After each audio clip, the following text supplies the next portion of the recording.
warahmatullahi wabarakatuh. Dengan saya kembali Ayu Novita Lestari dari kelas MN19C.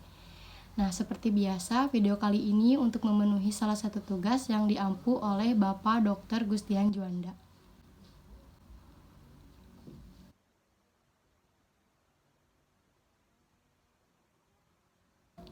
Nah, kali ini saya akan membahas tentang konsep return dan resiko investasi. Nah, apakah itu return investasi? Return investasi adalah kinerja finansial investasi pada suatu aset. Return investasi juga dibagi menjadi 3 pengertian. Yang pertama yaitu return aktual atau biasa disebut dengan historis. Dan yang kedua terdapat return yang diharapkan, biasa juga disebut dengan expect return. Dan yang terakhir terdapat return yang disyaratkan atau biasa disebut dengan required return.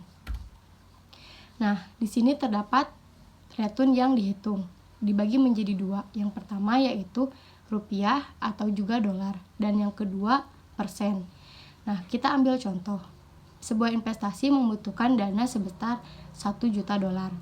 Realisasi hasil investasi setelah 1 tahun menjadi 1.100.000 dolar. Besar return investasi tersebut berapa?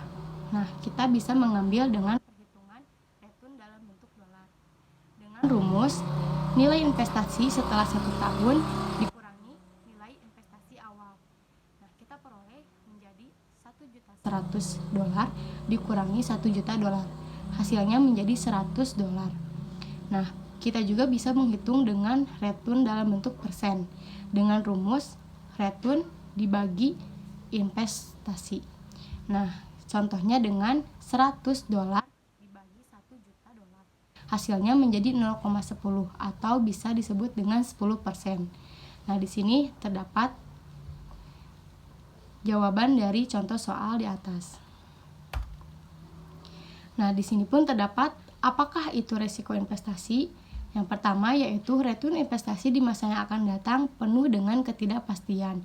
Dan yang kedua, pengukuran resiko investasi dengan menghitung besarnya probabilitas perbedaan antara return aktual dengan return yang diharapkan. Dan yang ketiga, semakin besar probabilitas bahwa return aktual jauh lebih kecil dibandingkan dengan return yang diharapkan. Nah, data historis tersedia. Estimasi return diharapkan dapat dilakukan dengan 2 cara. Yang pertama yaitu rata-rata antimatika. Arithmetic mean lebih dipakai untuk menghitung nilai rata-rata return yang tidak bersifat kumulatif. Nah, yang kedua, rata-rata geometrik. Geometric mean sebaiknya dipakai untuk menghitung tingkat perubahan return pada periode yang bersifat resial dan kumulatif. Nah, mengukur resiko sebuah aset. Bagaimana caranya? Salah satu pendekatan volatilitas dari return sebuah aset yang pertama yaitu variance atau expect value dari kuadrat deviasi rata-rata. Dan yang kedua, unit of variance. Sulit untuk diinterpretasi, jadi hitung standar deviation akan kuadrat. Nah, terima kasih.